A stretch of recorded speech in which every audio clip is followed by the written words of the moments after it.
नमस्कार दोस्तों। हमारी आज की कहानी है देवरानी जेठानी। बहू, आज किसी भी सब्जी या दाल में नमक मत डालना। क्यों माँ जी? सभी के लिए हफ्ते में एक दिन भोजन में नमक छोड़ने का नियम बना रही हूँ। घर की नई नवेली छोटी बहू को अपने कमरे में बुलाकर सास ने समझाया और सास की बात सुन छोटी बहू ने सर हिलाकर सहमति जताई। ठीक है माँ जी। छोटी बहू सास के कमरे से बाहर जाने को मुड़ी ही थी कि सास ने फिर से छोटी बहू को टोका। सुन बहू। जी माँ जी, यह बात तुम किसी को मत बताना। भोजन के वक्त मैं खुद सभी को बता दूंगी। जी माँ जी। घर की छोटी बहू मुस्कुराते हुए अपनी सास के कमरे से बाहर चली गई। छोटी बहू के जाते ही उस घर की बड़ी बहू ने सास के कमरे में प्रवेश किया। माँ जी, लाइए आपके सर में तेल लगा दूं। यह कहते हुए उसने अपने साथ लाई ठंडे तेल की शीशी का ढक्कन खोल हथेली भर तेल उड़ेल लिया और सास ने भी मुस्कुराकर उसका स्वागत किया। माँ जी, आपने आज छोटी को अपने कमरे में बुलाया, कोई खास बात थी क्या? अपनी सास के माथे पर तेल की चंपी करती बड़ी बहू ने जानना चाहा। डांटने के लिए बुलाया था मैंने उसे। क्यों? हर रोज भोजन में नमक ज्यादा डाल देती है।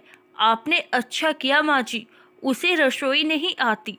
लेकिन यह बात वह मानने को तैयार नहीं। बड़ी बहू की बात सुनती सास चुप रही, कुछ बोली नहीं।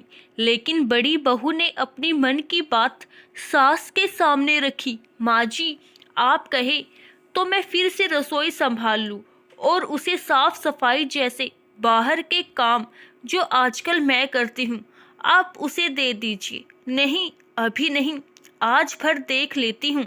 सास ने मुस्कुराते हुए बड़ी बहू को आश्वासन दिया और सास की बात सुन बड़ी बहू ठंडे तेल की शीशी ले वापस सास के कमरे से बाहर चली गई। इधर भोजन का वक्त होते ही छोटी बहू ने सभी के लिए भोजन की थाली सजा दी। भोजन का पहला निवाला मुंह में डालते ही सास मुस्कुराई। आज भोजन बहुत स्वादिष्ट बना है। वहीं रसोई के दरवाजे के पर्दे की ओट में खड़ी छोटी बहू को आश्चर्य हुआ, क्योंकि उसकी सास के साथ साथ घर के सभी सदस्य भी बड़े मन से बिना कोई नमक की शिकायत किए स्वाद लेकर भोजन कर रहे थे। भोजन समाप्त कर सास ने बड़ी बहू को अपने कमरे में आने का इशारा किया। सास का इशारा पा बड़ी बहू झटपट कमरे में पहुंची। माँ जी, आपने मुझे बुलाया। बहू, मुझे पता है कि तुम रसोई अच्छी तरह संभाल लेती हो और तुम्हें भोजन में नमक डालने का सही अंदाजा भी है। सास के मुंह से अपनी तारीफ सुन बड़ी बहू खुश हुई। जी माँ जी, लेकिन बने बनाए भोजन में दोबारा नमक मिला देने से स्वाद बिगड़ जाता है। शायद इस बात का अंदाजा तुम्हें नहीं है। अपनी सास की बात सुन बड़ी बहू चौंक गई, कुछ बोल ना सकी। लेकिन सास ने अपनी बात पूरी की। मैंने छोटी बहू को अपने कमरे में बुलाकर आज की रसोई में नमक डालने से मना किया था, लेकिन फिर भी भोजन में नमक की मात्रा बिल्कुल सही थी। यह सुनते ही बड़ी बहू के पैरों तले जमीन खिसक गई। वह सास के पैरों में गिर पड़ी। माँ जी, मुझे माफ कर दीजिए। सास ने उसे प्यार से अपनी बाहों में थाम कर उठा। बहू, तुमने अपनी गलती मानी, यही बड़ी बात है।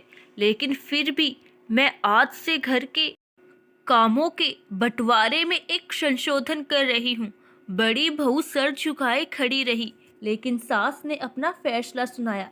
आज से तुम घर की साफ सफाई के साथ साथ रसोई में जाकर भोजन बनाने में छोटी बहू को मदद भी किया करोगी, ताकि वह तुम्हारी तरह नमक का सही अंदाजा सीख सके।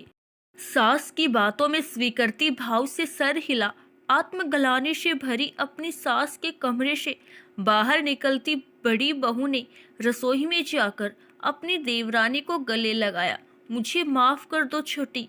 भीतर के कमरे में सास जेठानी के बीच हुई बातचीत से अनभिज्ञ छोटी बहू अपनी जेठानी का यह रूप देख हैरान किंतु अपनी जेठानी का आत्मिक स्नेह पाकर भाव विभोर हुई।